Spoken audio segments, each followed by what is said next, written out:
भनेपछि नजानेर अमेरिकासँग खेल्नु भनेको चाहिँ आगोसँग खेल्नु बराबर हो भनिन्छ।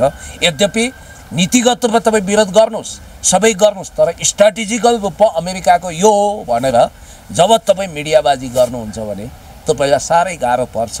भौतिक रूपमै फिजिकली थ्रेट हुन्छ भन्ने कुरो चाहिँ धेरै उदाहरणहरू देखिया छ। तर वेस्टर्नको विङ्समा उनले अट्याक गरे। तपाईँले यो ओम प्रकाश र सुशीला कार्कीलाई अट्याक गर्नु भनेको त वेस्टर्नको मर्ममा प्रहार गर्नु हो नि। उनको खालि एउटै रटान छ, फ्री तिब्बतवाला, क्रिस्चियनवाला, अनि यहाँ नेपाललाई भोलि यो हुनसक्छ ऊ हुनसक्छ, गुम्बामा हतियार छ, फ्री तिब्बतवालाहरूले यहाँ चलखेल गरे, बारबरा फाउन्डेसनको यो छ भनेर उनको प्रहारको निशानै त्यहाँ छ भन्ने बित्तिकै त्यो जोखिम मोल्नेहरूको रहस्यमय तरिकाले समाप्ति हुन्छ। मदन भण्डारीको एकपटक त डाक्टर युवराज सङ्ग्रौलाले पनि बोल्नु भएको थियो यही कुरा। अब युरोपियन युनियन अब कुरा के छ भने युवराज सङ्ग्रौलालाई दुर्गा प्रसाई जस्तो बन्नु छैन। उनी चलाक छन्, उनी त शैक्षिक व्यवसाय गरेका बौद्धिक मान्छे हुन्। त्यसकारण उनीहरूले कहीँ न कहीँ सेटल गर्न सक्छन्। फेरि अब यो राज्यले क्षति पुर्याउने भने के हो र? बोलेर त हो, बोलेर त केही पनि हुँदैन। अमेरिका डेमोक्रेटिक कन्ट्री हो, एमसिसी हामीलाई चाहिँदैन यहाँ हौँ भनेर जुलुस गर्दैमा पनि होइन के। उसको स्ट्राटेजिक कोर कुरामा जब तपाईँ अट्याक गर्नुहुन्छ, दुर्गा प्रसादले चाहिँ त्यो स्ट्राटेजिक कोर कुरा पहिलाको हुन्। कोर कुरामा उनलाई जसले सूचना दिएको छ त्यो कम्प्लिटली एन्टी वेस्टर्न छ। अनि जस्तो सत्य नजिक चाहिँ कति छ?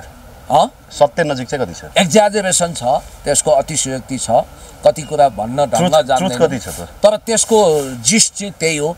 जस्तो त्यही कुरो भरत दाहालले भन्दा अमेरिकाले इन्सेक्योर फिल गर्दैन, किनकि भरत दाहाल विश्लेषक मात्रै हुन्। भिड उरालेर अमेरिका विरुद्ध एउटा ब्लक बनाउने गरी मोमेन्ट गर्न सक्दैनन्। जस्तो दुर्गा भोलि रिटर्न ब्याक हुन खोज्लान्, तर दुर्गाले भड्काएको भिडले भोलि एन्टी अमेरिकन मोमेन्ट गरिदियो भने, क्रिस्चियनिटी विरुद्ध गरिदियो भने, अमेरिकन प्रेरणामै वेस्टर्न प्रेरणामै त्यो पार्टी गठन गरे खुद एकजना अटल बिहारी वाजपेयी के अरे एलके आडवाणी बाहेक सबै वेस्टर्न थिए। यिनले के बुझ्न सकेनन् भने चाहे कङ्ग्रेस होस् चाहे बिजेपी होस्, भारतमा अमेरिकाको दबदबा र प्रभाव छ। त्यत्रो मोदीले वार गर्छु भनेको डोनाल्ड ट्रम्पको एउटा ट्विटले तुरन्त न्युरिमुन्टी नगरेर उनी सरेन्डर गर्न तयार भए, पाकिस्तानसँग प्याचअप गर्न तयार भए भन्ने बित्तिकै एउटा कुरा के बुझ्नु पर्यो भने अमेरिकाको लागि अरुचिकर भएको पात्र, वेस्टर्नले नरुचाएको पात्रलाई भारतले बोल्ने जोखिम लिँदैन, बोक्ने जोखिम लिँदैन। त्यसकारण दुर्गा प्रसाईलाई भारतले छोडिदिइसक्यो। अब बाँकी रह्यो दर्रारिया। यिनले अर्को कुरा बुझ्न के सकेका छैनन् भने राजा ज्ञानेन्द्रको सुमधुर सम्बन्ध भारतभन्दा ज्यादा अमेरिकनहरूसँग छ, वेस्टर्नसँग छ, र यो परम्परागत पनि हो। हिजो शीतयुद्ध कालमा चाइनासँग दरार नजिक थियो, अनि चाइनाको सम्बन्ध अमेरिकासँग थियो हेनरी किसिन्जरको कारण हो। यो भू राजनीतिक शक्ति सन्तुलन नबुद्धि मान्छे कहिल्यै सफल हुँदैन। त्यत्रो तेज तरार आफूलाई बौद्धिक भन्ने अहिलेको गगन थापाको भन्दा पनि भा प्रताप बढी भएको नेपाली काङ्ग्रेसको तत्कालीन महामन्त्री विश्वबन्धु थापा दुर्गा प्रसाईले पछि भयङ्कर पछुताएको कुरो के भने म तपाईँलाई सफा कुरो भनिदिन्छु, उनलाई सेनाले फर्काइदिया होला, के होला, स्टेक होल्डर भनेको होला, प्रधानमन्त्रीको यो बेकारको प्रचार हो। दुर्गा प्रसाईलाई एउटा मन्त्रालय स्वास्थ्य मन्त्रालयसम्म सेटल गर्न सकिन्छ भन्ने रहेछ, किनभने हिन्दुस्तानको पनि यिनले झाँसा दिएको हो न हो, मोदीसँगै पहुँच होला भन्ने पनि हुन्छ नि त। भरे गएर ओम प्रकाश अरियालले जब उनको ट्र्याक रेकर्ड राखे, ओम प्रकाशलाई न रवि लामिछाने मन पर्ने न दुर्गा प्रसाई, लु यो मान्छे हुँदैन भनेपछि उनको नाम काटेको। अनि उनी सबभन्दा बढी जहिले बालेनसँग र ओम प्रकाशसँग किन रिसाउँछन् भने ओम प्रकाशले त्यो नाममा अस्वीकृत गर्नु अगाडि नै सुशीलालाई गएर बालेन साहबले दुर्गा प्रसाईको नाममा कुनै पनि हालतमा दुर्गा प्रसाईलाई हामी मन्त्रीको रूपमा देख्न चाहँदैनौँ भनिदिए। त्यो कुरो उनले थाहा पाइहाले होइन।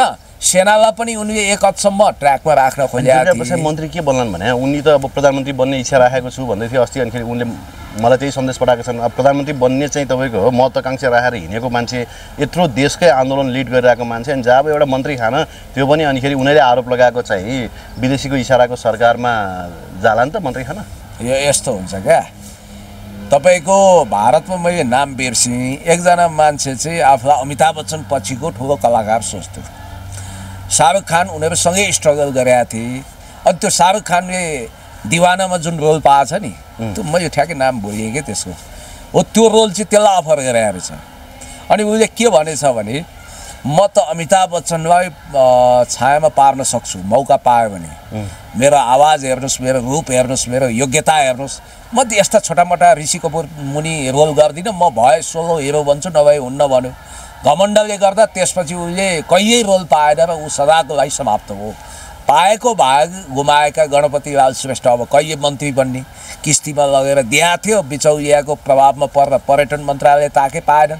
दुर्गाको पनि के हो भने यिनी बिचौलियाको प्रभावमा परेर पर्यटन मन्त्रालय ताक्या हो कि बिचौलियाले चाहिँ मन नपराएको कारणले पर्यटन मन्त्रालयबाट हटाए भन्ने कुरा पनि बिस्तारै खुल्दै जाला। के होला अब भोलि आउला होइन। तर कुरा चाहिँ के हो भने भूमि सुधार त किस्तीमै राखेर दिया हो। त्यत्रो मन्त्रालय दिएको वडा अध्यक्ष हुने हैसियत छैन। सुनिता डङ्गल कहाँ गएर भाइटिका लगाइ माग्ने मान्छेलाई भूमि सुधार मन्त्रालय भने त वडा सचिव जस्तो पनि भएनछ, छोडिहालेछन्। अब यहाँनिर इन्ट्रेस्टिङ कुरा भूमिमा दाम राम्रो हुन्छ भने थाहा पाएन नि। भूमि सुधारमै दाम राम्रो हुन्छ होइन। काम नदेखिए पनि दाम राम्रो हुन्छ। त्यो भाग्यमा नभएपछि त्यस्तो हुन्छ। पानी धेरै उम्लियो भने जिम्लिएर जान्छ, त्यसले खसीको भुत्वा भुत्वाउँदैन। दुर्गा प्रसाई जिम्लिएको पानी भइसके र दुर्गा प्रसाईको सबभन्दा ठुलो ड्रब्याक के हो भने उनले जसरी आफूलाई प्रस्तुत गर्न खोजे यो सरकारमा कुमाईभन्दा बाठा जैसी पनि छन् भन्ने उनले सोच्नुपर्छ। त्यो जैसीहरू पनि यहाँ छन् हो। त्यो जैसीको जाल चाहिँ यस्तो हुनेछ कि दुर्गा प्रसाईका पुराना मुद्दाहरू पनि बिउताएर उनलाई कमजोर बनाउने। अनि अर्को कुरा के भने उनी जसको आडमा यो सरकारसँग युद्ध गर्दैछन् नि, तपाईँलाई मैले अस्ति नै भनेको थिएँ कि यो भनेको तपाईँको वेस्टर्नहरूको प्रायोजनमा बनेको सरकार हुनाले उनले पङ्गा लिएर पार लाउन सक्दैनन्। किनभने यो कतिसम्म बलियो छ भने यसलाई उही हुत्यायो भने अब अदालतले फ्याक्ला यसलाई। स्टे अर्डर के अरे तपाईँको अन्तरिम आदेश मागेको थियो, दिएन। अब यो सरकारको औचित्यताको विषयमा एकाध महिनाभित्र अदालतबाटै यसको प्रायोजन सकिने र त्यसपछि गैर संवैधानिक करार गरेर यो समाप्त हुने र कल्याण श्रेष्ठको नेतृत्वमा अथवा कसैको नेतृत्वमा अर्को सरकार बन्ने भन्ने हल्ला आइरहेछ। त्यतिखेर चाहिँ दलहरूले एउटा फ्यासिलिटी दिने, केही बेरको लागि संसद बिउताउने। संसद त बिउतिन्छ, जेएनजीसहित आउने र संसद बाहिरको मान्छेलाई पनि प्रधानमन्त्री बनाउन सकिन्छ भन्ने एउटा धारा एमेन्डमेन्ट गरेर कल्याण श्रेष्ठलाई त्यहाँ ल्याउने र कल्याण श्रेष्ठजीले चाहिँ संसद बिउताउनको लागि अदालतमा त्यो प्रकारको बाहिर सेटिङ भन्छन् क्या अरे त्यो प्रकारको अभ्यास गर्ने भन्ने कुरामा लगभग सहमति जुट्या छ अरे। त्यो भएर सुशीला आमैहरू पनि धेरै रिस्क लिन सक्नुहुन्न। यो बाँकी कुरो भने हिसाब किताब के हो भने कहिलेकाहीँ ठुला शक्तिहरू मिल्दा साँडेको जुदाईमा बाछाको मिचाइ हुनसक्छ। राजनीति भने कस्तो निर्मम छ भने हेर्दै जानु होला। भोलि एउटा बिन्दुमा गएर यो जुन 23 गतेको आन्दोलनलाई दमन गर्नेहरूलाई बयान नलिने अथवा लिए पनि यसो नाम मात्रको लिने अनि सुशीला कार्कीलाई चल्न दिने भन्ने सहमति हो भने बिचमा शिकार हुने चाहिँ दुर्गा प्रसाईहरू हुन्छन्। किनभने दुर्गा प्रसाई अहिले एउटा कन्फिडेन्ट के छ भने दलहरू डेडली अगेन्स्टमा छ सुशीला आमैको। त्यसकारण दलहरूले मलाई रेस्क्यु गर्छन् भन्ने छ। तर उनले के बुझ्नुपर्छ भने दलको पनि ब्ल्याक लिस्टमा र यो सरकारको पनि ब्ल्याक लिस्टमा परेको र वेस्टर्नलाई बढी चिडाएको हुनाले त्यसको चर्को मोल यिनले चुकाउनु पर्ने हुनसक्छ र पब्लिकमा पनि यिनको क्रेडिबिलिटी घटेको हुनाले दुर्गा प्रसाईसँग दुईटा अवसर छ। म दुर्गाको हितचिन्तक हुँ। सम्हालिएर बुद्धिमत्तापूर्ण तरिकाले कम बोलेर मुद्दा सेटलमेन्ट गरेर जाने हो भने प्रधानमन्त्री चाहिँ भन्दिनँ, क्याबिनेट मन्त्री बबु गुप्ता भएको देशमा उनी बन्लान्। त्यो उनको लागि हितकर हुन्छ, व्यापार पनि फाप्छ। त्यो बाहेक यिनले धेरै चुदुरबुदुर गरे भने तुलना त गरेको होइन। पाब्लो एस्कोबार पनि कुनै समय कोलम्बियामा पार्लियामेन्ट मेम्बर थियो। उपराष्ट्रपति पद दिएर पनि यो सङ्कटलाई यो एउटा सङ्कट हो, यसलाई सेटल गर्नुपर्छ भनेर जोस म्यानुएल सान्तोसले सोचेकै हो। तर उनको महत्त्वाकांक्षा यति बढ्यो कि अब म प्रेसिडेन्ट हुन्छु कोलम्बियाको भन्ने सोचे र कोकिनको त ठुलो सिन्डिकेट संसारभरिकै उनकै थियो। पछि उनलाई सिआइएले अनि उनले भुल त्यही बेलामा के गरिदियो भने अमेरिका विरुद्ध गए। तपाईँले एउटा कुरा थाहा पाउनु होला, इन्डिया विरुद्ध जानेको राजनीतिक करियर ध्वस्त भयो होला, मरि नै हालेन होला, बदनाम भयो होला। तर जो मान्छे वेस्टर्न विरुद्ध गयो त्यसको मृत्यु नै भएको छ कि त्यो समाप्त भएको छ। फर इक्जाम्पल बुसको एउटा चिठीले नेपालको भाग्य र भविष्य फेरिँदैन भनेर गल्फ वारको सन्दर्भमा भाषण गर्ने मदन भण्डारी त्यसको 7 महिनापछि रहस्यमय दासढुङ्गामा परेर मृत्युवरण गर्नु परेको छ। जुलिया चाङ ब्लकको आलोचना गर्दै बुस भनेको बुढो बुस पिता बुसको बारेमा आलोचना गर्नाले भनिन्छ भारतको खुनखुत्रो गर्दा आलोचना गर्दा उनले एक हदसम्म राजनीतिक अस्तित्व सिद्ध्याउँछ होला, त्यो बेग्लै हो। तर तर भौतिक जीवनै समाप्त चाहिँ त्यसको भयो जो वेस्टर्न विरुद्ध गयो, चाहे यहाँ चाहे तपाईँको अरब कन्ट्रीहरूमा होस्, चाहे युरोपमा होस्, चाहे अमेरिकामा। नियति यही हुन्छ र दुर्गा प्रसाई त्यो सुरुङमा धेरै अगाडि बढिसके। उनले प्रीतिबद्ध मोमेन्टका जरा पहिल्याउन खोजिरहेछन्। हेर्नुहोस् है, हिजो एमसिसी विरुद्ध चुइक्क नबोलेर आफूलाई सेफ साइडमा राखेका दुर्गा प्रसाई, तपाईँलाई थाहा भयो नि त एमसिसी विरुद्ध बकबक गरेको एउटा सांसद बेचरा गएर प्रकाश चन्द्र लोहनीका माइबाप मलाई भिजा दिनको लागि जे पनि गर्न तयार छु, ढोग्न नि तयार छु, मलाई भनिदिनु पर्यो भनेपछि तिनले यिनको बारेमा स्ट्रङ सिफारिस गरेपछि मात्रै सांसद भए पनि भिजा पाएको कुरा त हामीलाई थाहा छ। त्यस कारणले गर्दाखेरि दुर्गा प्रसाई वेस्टर्नसँग सेटलमेन्ट नै नहुने हिसाब किताब लिएर अगाडि बढेका छन्। समस्या दुर्गा प्रसाईको यहाँको सत्ता वा राजनीतिक दलसँग होइन, समस्या अब यिनको वेस्टर्नसँग सुरु हो, जुन यिनले नजानेरै धेरै जिस्काइसके र यसको परिणाम उनीहरूले भोगाउने खतरा छ। त्यसकारण दुर्गा प्रसाई अति चतुर, अति बाठो, आर्थिक रूपमा पनि आफूलाई सेटल गर्न सक्ने, राजनीतिक परिस्थितिमा हाम फाल्न सक्ने त भनियो। तर यिनले चाहिँ कस्तो भयो भने उही एउटाले के गर्यो भने मुम्बईको अँधेरी गल्लीमा एकजना मामुली गुन्डा ठानेर मारेको दाउद इब्राहिमको मान्छे परेछ, भरे बेमौत मारियो क्या। मामुली गुन्डा त होइन रहेछ, त्यो दाउदको मान्छे रहेछ। भनेपछि नजानेर अमेरिकासँग खेल्नु भनेको चाहिँ आगोसँग खेल्नु बराबर हो भनिन्छ। यद्यपि नीतिगत रूपमा तपाईँ विरोध गर्नुहोस्, सबै गर्नुहोस्, तर स्ट्राटेजिकल रूपमा अमेरिकाको यो हो भनेर जब तपाईँ मिडियाबाजी गर्नुहुन्छ भने तपाईँलाई साह्रै गाह्रो पर्छ। भौतिक रूपमै फिजिकली थ्रेट हुन्छ भन्ने कुरो चाहिँ धेरै उदाहरणहरू देखिया छ। यसपछि कसरी सम्हालिएर जाने हो, हामी त दुर्गाजीको बारेमा भलो निश्चित हुन्छौँ। भलै मङ्सिर 7 गते पछाडि दुर्गा प्रसाई प्रधानमन्त्री हुन्छन् भनेको त्यो सम्भव भयो नि त्यसो भए। उनी वेस्टर्न विरुद्ध धेरै नजानेर हो है, फेरि धेरै जानेर होइन, उनले चाहिँ इन्डिया सम्झिएर वेस्टर्नलाई एकदम पेल्न खोजेको, तर वेस्टर्नको विङ्समा उनले एट्याक गरे। तपाईँले यो ओम प्रकाश र सुशीला कार्कीलाई एट्याक गर्नु भनेको त वेस्टर्नको मर्ममा प्रहार गर्नु हो नि। उनको खालि एउटै रटान छ, फ्री तिब्बतवाला, क्रिस्चियनवाला, अनि यहाँ नेपाललाई भोलि यो हुनसक्छ ऊ हुनसक्छ, गुम्बामा हतियार छ, फ्री तिब्बतवालाहरूले यहाँ चलखेल गरे, बारबरा फाउन्डेसनको यो छ भनेर उनको प्रहारको निशानै त्यहाँ छ भन्ने बित्तिकै अनि त्यो शक्ति केन्द्रले यिनलाई धुपधुवार गरेर ल बाबु तैँले ठिकै बोलिस् भनेर डेन्टिङ पेन्टिङ गरेर सत्तामा लैदियो त। गुम्बामा हतियार छ भन्ने एकजना पूर्व सांसदलाई साइबर क्राइमको मुद्दा पनि लगाउँदैछन् भन्ने कुरा सुनेको थिएँ, के भयो त्यो? त्यो जोखिम मोल्नेहरूको रहस्यमय तरिकाले समाप्ति हुन्छ। किन? तपाईँलाई म एउटा उदाहरण दिन्छु। मदन भण्डारी एकपटक त डाक्टर युवराज सङ्ग्रवालले पनि बोल्नु भएको थियो यही कुरा। यही हो त, उहाँलाई खोइ त अवसर। तर फेरि युवराज सङ्ग्रवाल पाठा हुन्, फेरि लिप सर्भिस हो। युवराज सङ्ग्रवालको काठमाडौँ स्कुल अफ लको कोलाबोरेसन युएसएड हैन, युएनडीपी के रहेछ एउटा नै। अब युरोपियन युनियन। अब कुरा के छ भने युवराज सङ्ग्रवाललाई दुर्गा प्रसाई जस्तो बन्नु छैन। उनी चलाक छन्, उनी त शैक्षिक व्यवसाय गरेका बौद्धिक मान्छे हुन्। त्यसकारण उनीहरूले कहीँ न कहीँ सेटल गर्न सक्छन्। फेरि अब यो राज्यले क्षति पुर्याउने भने के हो र? बोलेर त हो, बोलेर त केही पनि हुँदैन। अमेरिका डेमोक्रेटिक कन्ट्री हो, एमसिसी हामीलाई चाहिँदैन यहाँ हौँ भनेर जुलुस गर्दैमा पनि होइन के। उसको स्ट्राटेजिक कोर कुरामा जब तपाईँ एट्याक गर्नुहुन्छ, दुर्गा प्रसादले चाहिँ त्यो स्ट्राटेजिक कोर कुरा पहिलाको हुन्। कोर कुरामा उनलाई जसले सूचना दिएको छ त्यो कम्प्लिटली एन्टी वेस्टर्न छ। अनि जस्तो सत्य नजिक चाहिँ कति छ? सत्य नजिक चाहिँ कति छ? एक्जाजरेसन छ, त्यसको अतिशयोक्ति छ, कति कुरा भन्न ढङ्ग जान्दैन। कति छ त? तर त्यसको जिस्ट चाहिँ त्यही हो। जस्तो त्यही कुरो भरत दाहालले भन्दा अमेरिकाले इन्सेक्योर फिल गर्दैन, किनकि भरत दाहाल विश्लेषक मात्रै हुन्। भिड उरालेर अमेरिका विरुद्ध एउटा ब्लक बनाउने गरी मोमेन्ट गर्न सक्दैनन्।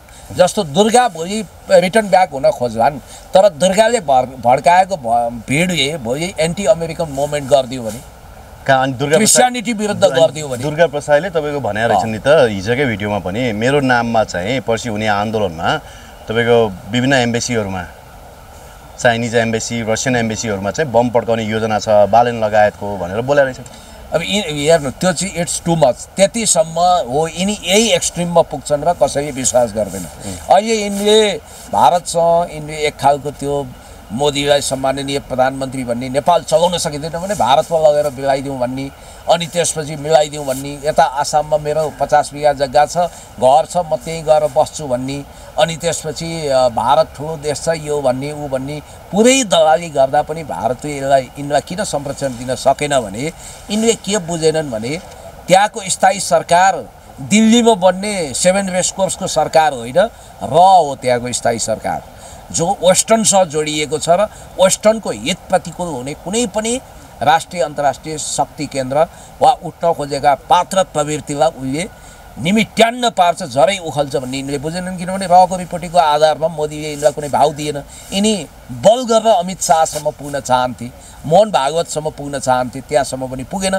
किनभने यिनलाई के हेक्का भएन भने स्वयं बिजेपी भनेको शीतयुद्ध कालमा सोभियत युनियन थियो, त्यतिखेरको तत्कालीन सोभियत युनियन, अहिले रुस विरुद्ध खडा गरिएको एउटा सङ्गठन हो। आरएसएसबाट यसको जनता पार्टी हुँदै फन्डिङ भएर अमेरिकन प्रेरणामै वेस्टर्न प्रेरणामै त्यो पार्टी गठन गरे। खुद एकजना अटल बिहारी वाजपेयी के अरे एलके आडवाणी बाहेक सबै वेस्टर्न थिए। यिनले के बुझ्न सकेनन् भने चाहे कङ्ग्रेस होस् चाहे बिजेपी होस्, भारतमा अमेरिकाको दबदबा र प्रभाव छ।